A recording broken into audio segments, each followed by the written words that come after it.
ತುಮಕೂರು ಜಿಲ್ಲೆಯ ಚಿಕ್ಕನಾಯಕನಹಳ್ಳಿಯಲ್ಲಿ ಮಹಿಳಾ ಕನ್ನಡ ರಾಜ್ಯೋತ್ಸವವನ್ನು ಅದ್ದೂರಿಯಾಗಿ ಆಚರಿಸಲಾಯಿತು. ಸಭೆಯ ಅಧ್ಯಕ್ಷತೆಯನ್ನು ಸನ್ಮಾನ್ಯ ಶ್ರೀ ಸಿ.ಬಿ. ಸುರೇಶ್ ಬಾಬು, ಜನಪ್ರಿಯ ಶಾಸಕ ಹಾಗೂ ಚಿಕ್ಕನಾಯಕನಹಳ್ಳಿ ವಿಧಾನಸಭಾ ಕ್ಷೇತ್ರದ ಪ್ರತಿನಿಧಿಗಳು ವಹಿಸಿದ್ದರು.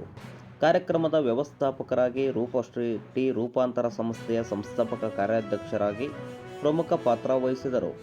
ಕಾರ್ಯನಿರತ ಪತ್ರಕರ್ತರ ಸಂಘ ತುಮಕೂರು ಅಧ್ಯಕ್ಷರಾದ ಎಲ್. ಯೋಗೇಶ್ ರವರು ಕಾರ್ಯಕ್ರಮಕ್ಕೆ ಬೆಂಬಲವನ್ನು ಸೂಚಿಸಿದರು. ಈ ಸಂದರ್ಭದಲ್ಲಿ ಮಹಿಳಾ ಕನ್ನಡ ರಾಜ್ಯೋತ್ಸವ ಗೌರವ ಪ್ರಶಸ್ತಿಯನ್ನು ಯೋಗ ಗುರುಗಳಾದ ಶ್ರೀಮತಿ ವೇದಶ್ರೀ ತುಮಕೂರು ಮತ್ತು ವಿಕಲಚೇತನ ಶಾಲೆಯ ಶಿಕ್ಷಕರಾದ ಶ್ರೀಮತಿ ಸಂಜುಶ್ರೀ ಬಿ. ಪಾಳ್ಯಗೇಟ್ ಅವರಿಗೆ ಪ್ರದಾನಿಸಲಾಯಿತು. ಕಾರ್ಯಕ್ರಮದ ವಿಶೇಷ ಆಕರ್ಷಣೆಯಾಗಿ ಕನ್ನಡಾಭಿಮಾನ ಸಾರುವ ಬೈಕ್ ರ್ಯಾಲಿ ಹಮ್ಮಿಕೊಳ್ಳಲಾಗಿತ್ತು. ಸಾರ್ವಜನಿಕರಿಂದ ಭಾರೀ ಮೆಚ್ಚುಗೆ ವ್ಯಕ್ತವಾಯಿತು.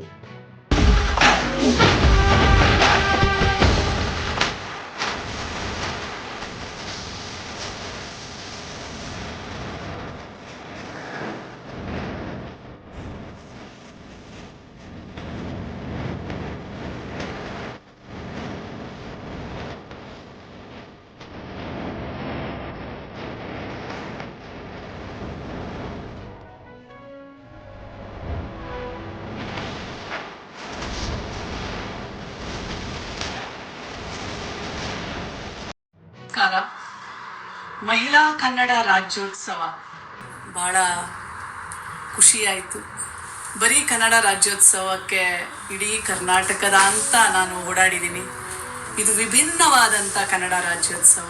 ತಾಯಿ ಭುವನೇಶ್ವರಿಗೆ, ತಾಯಿ ಕನ್ನಡತಿಗೆ, ತಾಯಿ ಚಾಮುಂಡೇಶ್ವರಿಗೆ, ಆ ಶಕ್ತಿ ದೇವತೆಗೆ ಅರ್ಪಣೆ ಮಾಡುವಂಥ ಮಹಿಳಾ ಕನ್ನಡ ರಾಜ್ಯೋತ್ಸವ ಚಿಕ್ಕನಾಯಕನಹಳ್ಳಿಯಲ್ಲಿ ನಡೀತಾ ಇರೋದು ನನಗೆ ತುಂಬ ಸಂತೋಷ ಆಗಿದೆ.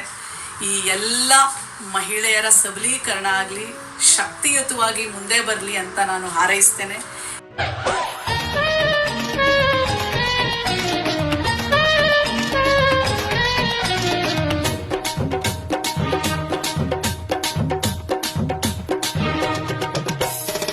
ಕನ್ನಡದ ಮಾತು ಚೆನ್ನ, ಕನ್ನಡದ ನೆಲ ಚೆನ್ನ, ಕನ್ನಡಿಗರ ಮನಸ್ಸು ಚಿನ್ನ. ಕನ್ನಡದ ಮಾತು ಚೆನ್ನ, ಕನ್ನಡದ ನೆಲ ಚೆನ್ನ, ಕನ್ನಡಿಗರ ಮನಸ್ಸು ಚಿನ್ನ.